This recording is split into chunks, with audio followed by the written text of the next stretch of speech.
Hi, this is Carolyn, and I'm here with Erin, and we are so excited to have Angela with us tonight. Angela played basketball at Vanderbilt, and I am so jealous because she was even offered to play in the WNBA. Is that right? Or When like the inaugural year of the league to sit on the bench, but I turned that down to go make money as an engineer instead. But I still love to play. Yeah, so she's a ridiculous basketball player. I actually met her at pickup women's basketball at the YMCA. Everybody wanted to be on her team because if you were on Angela's team, you would win. And Erin, you knew her before this too. How'd you know her? Our daughters played volleyball together a couple years ago and have stayed really good friends. And it was funny because somehow we made the connection that we both knew her separately. Yes. You for basketball, me from volleyball, not even through tennis, which is interesting. Because now here we are all playing tennis. Yes. And now, so Angela's playing tennis now. Can you tell us a little bit about the adjustment from basketball to tennis for you? Sure. I think I should also say that like I'm 6'6", and that's why I was really good at basketball. I feel like I should ridiculously good at basketball. Ridiculously good. Which is why she's going to be a future partner in tennis because we're going to stick her at the net. Yes. Could you imagine walking up? I mean, just her wingspan. Yeah, my standing reach is 8'6". You put a racket on there, and I'm hard to lob over, I think. So, exactly. So we both want you as our partner. This is really to get you to become our doubles partner. Right, that's why we asked you here today. Well, I'm just like a big fangirl of the podcast and just in tennis. Like I've watched several friends climb up the USTA ladder and just how much fun they've had. And I've got a lot of encouragement to come out and play. And I can also see that, it's a lifetime sport. And so I'm just all in. But with the basketball, as I've started to take lessons the last few years, like I could tell I have this problem where I don't watch the ball. And Carolyn, I don't know, when we're taught to shoot basketball, your eyes are on the rim. Right. You never actually watch the ball go to the rim. And so I find myself always looking down the court. So I got to talk to myself, okay, watch the ball, watch the ball. And it's so much smaller too. So you really do have to watch it. Yes. Right? And it's spinning. Spinning. Yeah, it's very different. But just making that connection. But definitely like the footwork and the little attention to detail that you have in all sports really to be successful, like that kind of goes over. So I love it when a coach says, all right, you need to put your foot this way or that way, like those little things really helps. But as a fangirl, I've had these, and I have to admit, I'm the kind of person that wants to be good at something before I start. Yes. So I've devoured all of your podcasts, and I've learned a lot from you guys. So thank you for that. But I had a few more questions that I hope to get some answers for because I know there's a lot of newbies that are also learning. One of them's volleyball related that I'll shoot over to Erin because we're volleyball moms together.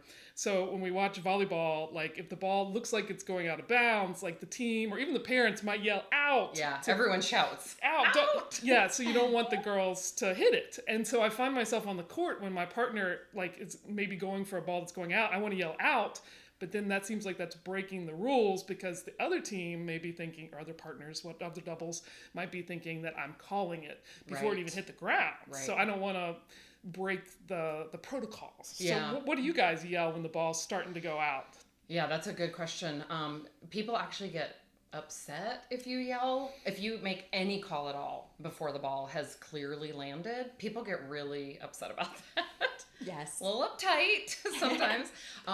So we've done stuff like watch it. Yes, right? I normally say watch it. What do you say? I think I just say watch. But I do say, I don't actually make a call, but sometimes either myself or someone that I'm playing with will say no, basically don't touch the ball, but you can't say out unless you actually see it out. So a lot of times it'll just be either watch it or, no, or I guess we've kind of quietly said out without saying the word out. Yes, because so any other word except out. Because they can call a hindrance on you, right? Yeah. I think, or they can just get upset. Especially even if the ball lands in, if you've said out because you think it's going to fly, and the ball lands in, and you continue to play it, it will usually mess someone on the other side up, and so they could call a hindrance easily. So yeah, it has to be anything other than out. Other than the word out. Watch I used it. watch it. Watch it. And a lot of times people say that and the ball still lands in and then you still continue to play. But as long as you haven't said that word, I guess, out, then you can. Because a lot of times people say, watch it. And then it's like 3 feet in and then you got to just keep playing. Like a good topspin ball or something is going to land in a lot of times. So, yeah. That is a good question though. And that is kind of funny because like you think it's going out, but you're not allowed to say out. And here's the thing, in volleyball, like literally everyone will scream. You're right. Parents, coaches, girls on the court. And half the time, you know, sometimes they'll let it land and maybe it was like way in, but everybody goes, oh, well, we thought it was going to be out. Yeah. It'll land right between someone. Yeah. You don't want to be the one that has shouted it. Yeah. Well, I know like in basketball, there's some like unspoken rules. So especially like Carolyn and I would be playing pickup and maybe she's out warming up before the game starts and she's shooting 3-pointers and I'm under the basket. When she makes it, it would be rude for me to take the ball out of the net and go do my warm up. Oh yeah, that's right. It would be. Yeah. Yes. So like there's just this unspoken thing that as long as you're making shots, I should give the ball back to you and you can keep warming up. And then when you miss, it's my turn, so you know? And I don't know where that came from, but like I learned it as a little kid. Yes. So I was wondering, I feel like there's a lot of unspoken protocols and things in tennis. And so I don't know if you guys can share any of those that come to mind, or even if it's just like, how do you warm up in tennis? Yes, warm up. There are unspoken.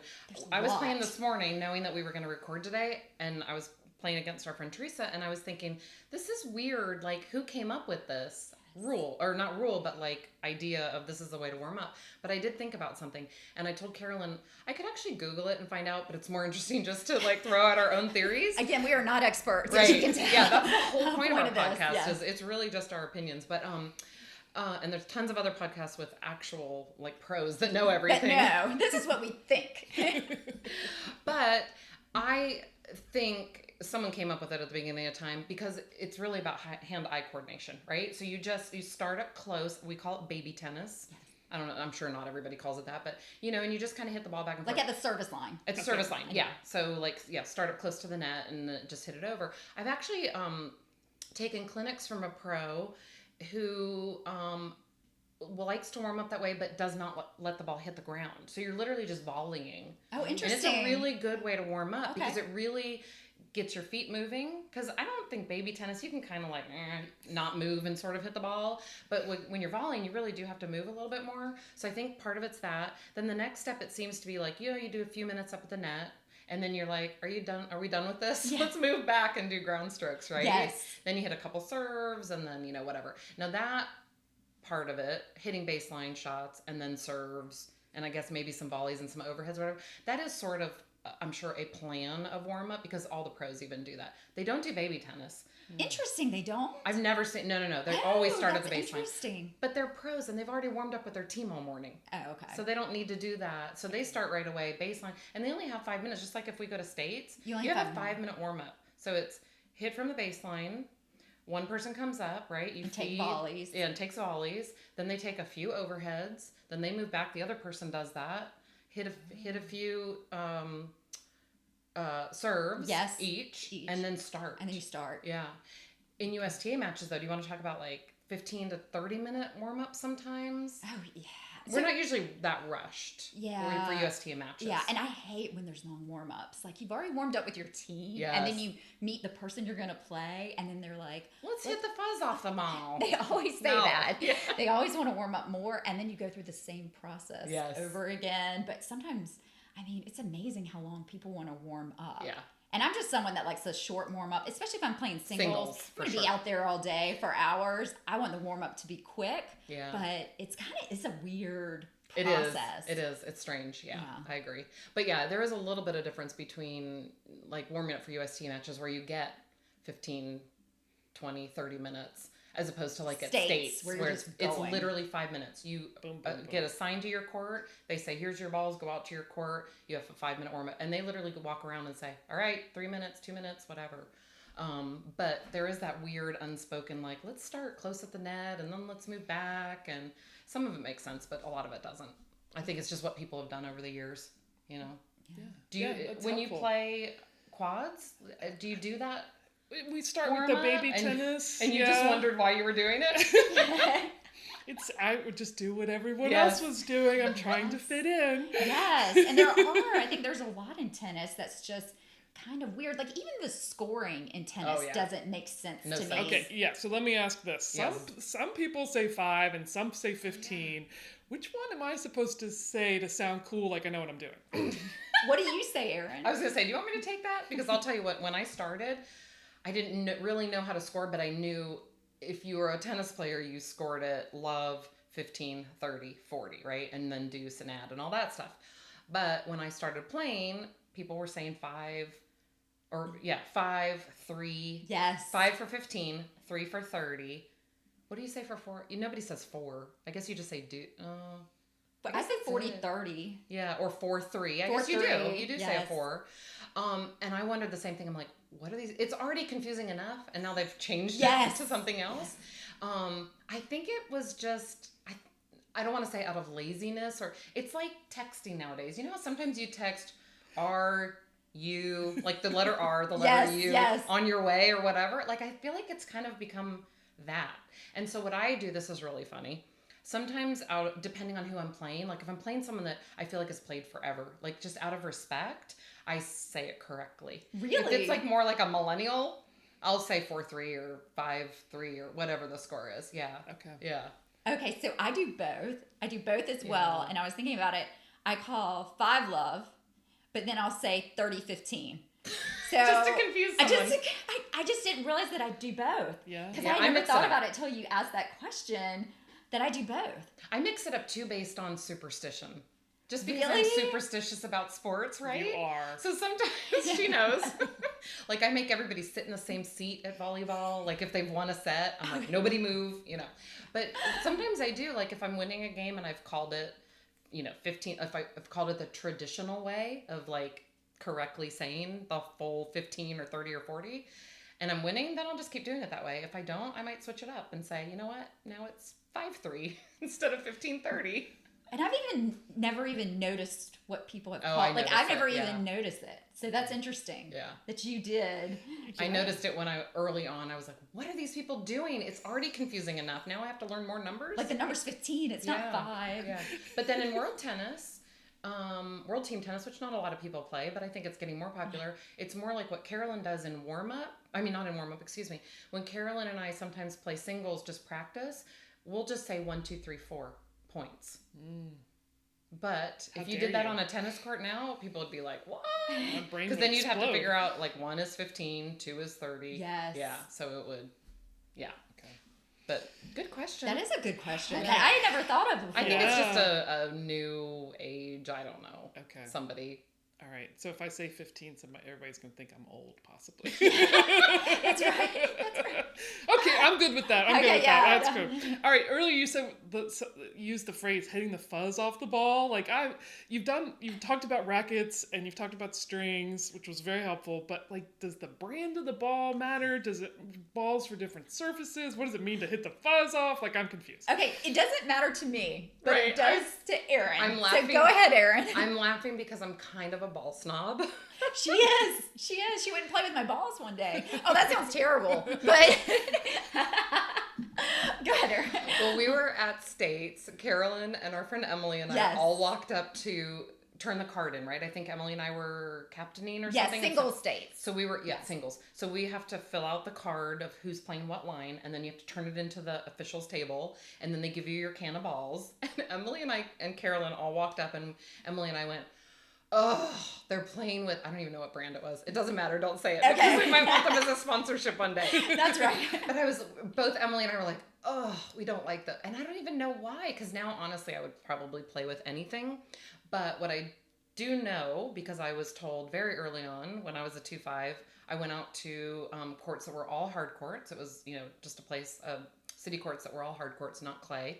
And I opened up a can of balls, and the lady that I was playing against said, do you have hard court balls? Because those are clay. And I didn't even know that. Right. Now I know, because they're actually colored differently. So a lot of times if you get one company, I think it's Penn, it's like a red top. And if you're playing with clay, and if you're playing with hard court balls, it's a black top, a black lid.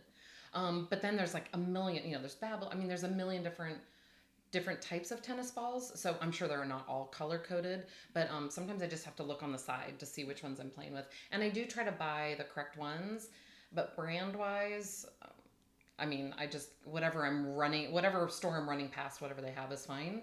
But hitting the fuzz off, that's just kind of, I feel like that's just an annoying saying of someone, instead of someone say, let's warm up for 5 minutes. They go, let's knock the fuzz off it. Yes. Okay. So no fuzz actually comes off the ball. No, I think it's very much figuratively. Yeah. I mean, it does literally come off at some point, but you're not going to do a 5-minute warm up and like we're not advanced enough to know, like, if you watch pros on TV, they get, I think there's like 6 or 9 balls that they play with, and they actually will look at them and decide which one they want to play with depending on the receiver. Like if they, and I don't know what they are exactly, but like if one looks more fuzzy or more flat than the other, they'll pick that based on who they're serving to. Mm-hmm. Wow.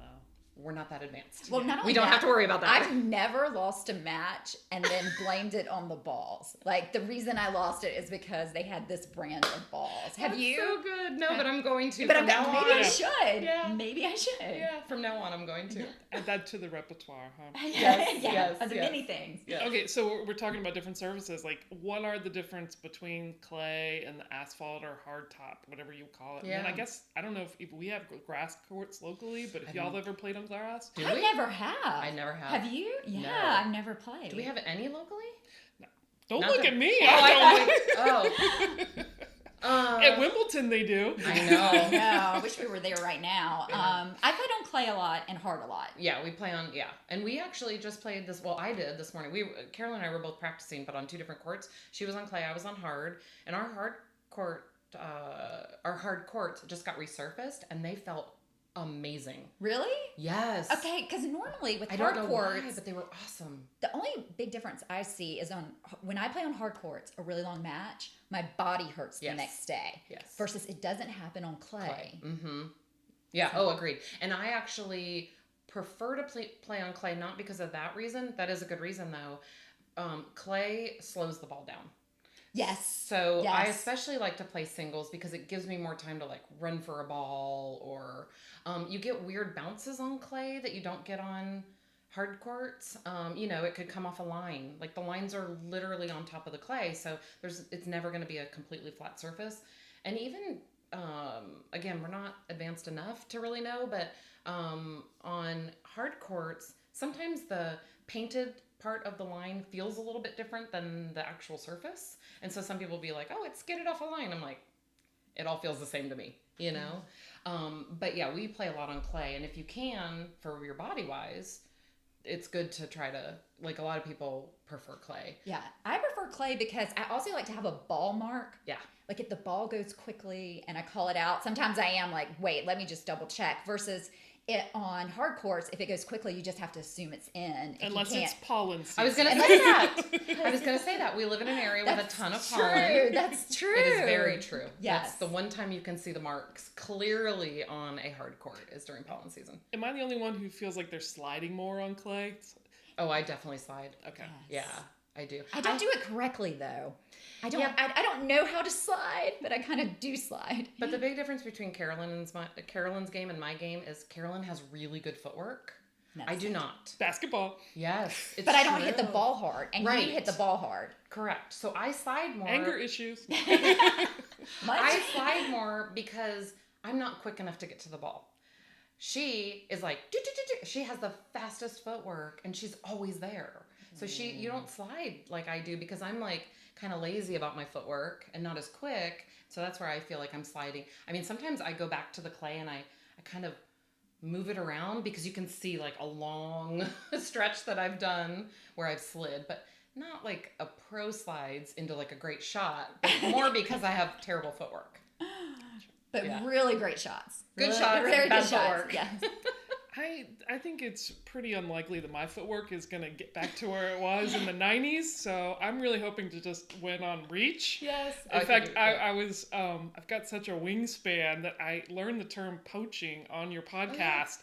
I didn't know that it was like I thought I was supposed to get everything at the net when I was at the net. I was only supposed to get my side. Oh, interesting. Yeah. So that's my technique so far in my very beginning of tennis is like, I'm just going to try to get everything, and my partner, I'll yell help. But I think that's a really smart strategy with her. I mean, I would go I formation with her. Just let's say you get everything, I'll be in the back if you can't reach it, because I bet you're so amazing at the net, that... If I had that mentality, like even if I don't have the wingspan, if I had that mentality, I would be a much better net player than I am.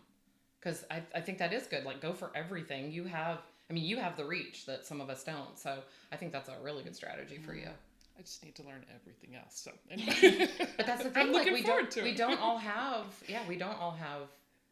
have everything. Like, I have a really good baseline game. She's good. I'm better at the net than I am at the baseline. Much rather be at the net. Yes. You'll probably end up wanting to stay at the net. But I would rather not be near the net at all. So everyone has their strengths and weaknesses. Well, that kind of leads me into the question I have, and I know a lot of newbies, like, what do you guys suggest is the best way to improve? Do you want to talk about it?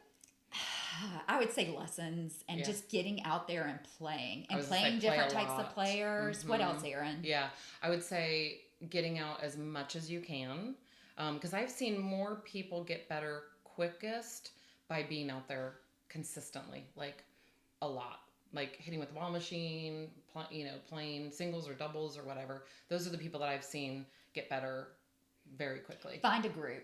Find someone, because I know a number of times I don't know if I would ever get out with a ball machine. Yeah, I know. But if Erin calls me to play tennis, then I'm going to go. Even if I don't feel that great, I go and play. So find a group that's kind of your same level, and then try to play at least once a week or when you can. Yeah.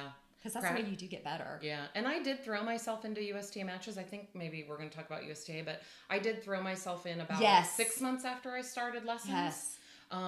Into summertime where they said, oh, it's not as serious as every other season, which turned out not to be true. But, I just thought that was like the easiest season to kind of get in. But yeah, it's like just playing a lot, like either practices or throw yourself into matches, because I feel like there's never a great time. Like, if you're nervous to get into playing USTA, I actually played singles against a lady for 1 or 2 years at, there's they call it a ladder, as opposed to quad. So it's a singles ladder. So you move up or down each week.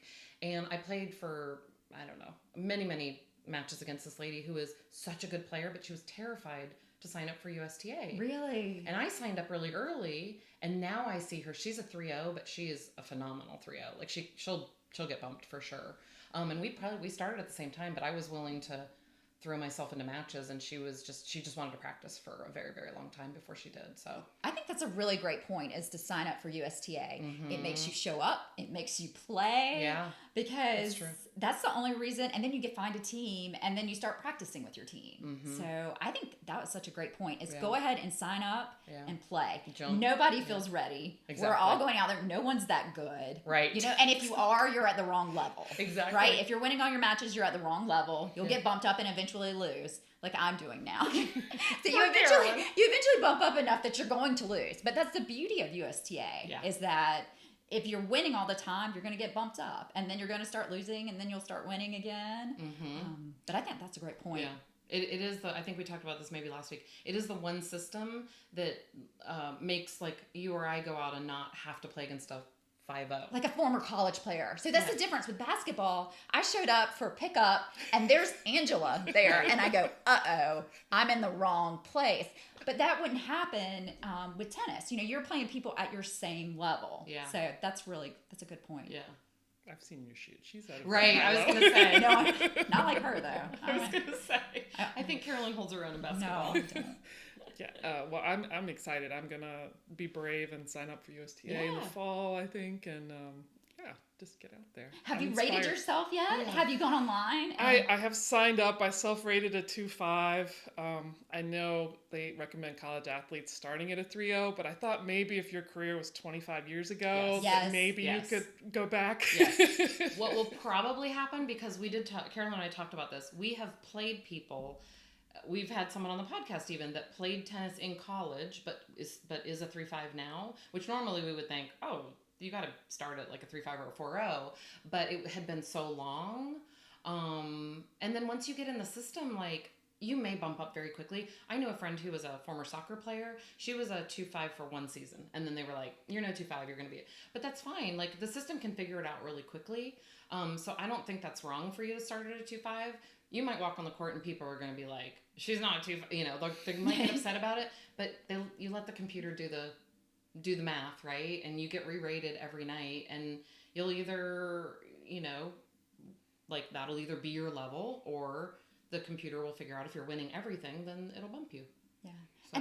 And we had someone on the podcast, it was actually Aileen, who said previously that she talked to someone that started as a 3.0 and was losing everything as a 3.0 and got really down on herself because of it. Yeah. And so if you can start as a 2.5, start there. You're learning the rules. You know, everybody doesn't really know the rules at that point and what the scoring is and everything. Yeah, and if you are good enough, you'll get bumped. You know, so I think that is a good place to start. True. I used to play, I think I said this a couple weeks ago, I used to accidentally play match tie breaks or tiebreakers when I didn't need to on the scoreboard. Like, we'd get to 5-all and I'd be like, oh, let's do a tiebreaker. And people were like, what? And then after the match, I'd be like, oh, it was supposed to be at 6-6, not 5-5, or, you know, something crazy. So everyone's learning at that level. Everybody's learning. And I didn't just do that one time, believe me. This is multiple. Well, I still have, like, I want to be a good teammate mentality. So if my doubles partner, I would not want to be the weak link. But it's very different. How many are on the basketball court? Same as volleyball? 6? No, we have 5. 5 at a time. You really don't know basketball, do you? I don't know anything about basketball. If I was going to warm up, I would just take the ball and just keep shooting. Somebody shot it, went in. Thank you. Yeah. Because none of mine would go in, so I would just keep trying until I got one, and then I would let somebody else. I know nothing about it, but that's going to be a big adjustment for you to just have you and a partner on the court, right? Instead of a... Yeah, I don't know. I mean, I think I like it, the little bit that I've played so far. I like having a teammate and encouraging them. Yeah. I did get yelled at, well, not really yelled. I was scolded at my last game of quads because it was like the last one of the season. But I really wanted to win, even though there wasn't a court to, like, advance to. I wanted to win. And I knew it went down to one game. And, like, I think it went to deuce. And then we lost. And I was like, oh. And I sat down like a little toddler, like, oh. You know, I just needed like a minute to be like, oh, I'm sad, you know. Right. And the older lady came up and she's like, Angela, it's just quads, it's just rec, it's, you know, relax. And then she said, oh, well, I guess with your basketball background, you're kind of competitive. Yeah. Like, it comes and goes, you know. I'm not looking to, like, prove myself as an athlete anymore. I'm nowhere where I was, and I'm not interested in that. I want to just join and have fun, and the fun you get of, like, improving. Yes. And, like, and even just learning all the details of the game that I've learned from you guys. There's so many details, But this is a hard sport. I will tell you this, it's a hard sport if you're competitive, which I know you are, but then, you know, somebody hits a ball with a weird spin and you can't hit it over the net.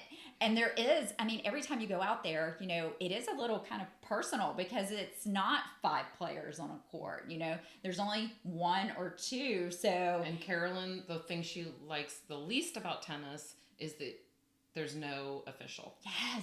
Yes. So you're calling the balls in or out, and you have to trust people that you're playing against. The person, and you want the ball to go out. So you're calling a ball that you want to go out, and you have to call it. That still doesn't make a lot of sense to me. But we'll never be good enough to have officials, so I just had to get over that. Well, with basketball, I had quite a adversarial relationship with officials and spent a lot of time in foul trouble on the bench. So I think I've evolved and learned that I can only control what I can control. So whether it's, you know, a bad call from the other team or if it's my partner's just having a bad day, like I can't control all that. So I just have to focus on what I can do. We're going to keep reminding you of that because I do know how competitive you are. Yes, and it is hard. I think it's exciting to see when you're at the higher levels how you're going to handle that and what story. You're going to have a lot of great stories. I can't wait. Yeah, we have to have you back. After you play USTA, will you come back? Of course. Oh, that's a good idea. Yeah. And tell us about it. Yeah. I want to hear what people have to say when you're walking up to the court because I would be so scared if I saw Angela. I scare people in the grocery store. Oh, well. Just because she's such a good athlete. So, yeah. Well, this is great. Is anything else, guys? I think that's great. Yeah, thank you for all the info. Oh, well, thank you for doing this. Thanks for doing this. And if you would like to see us, we really appreciate it if you check out our website, which is secondservepodcast.com. Thanks so much for listening and hope to see you on the courts soon.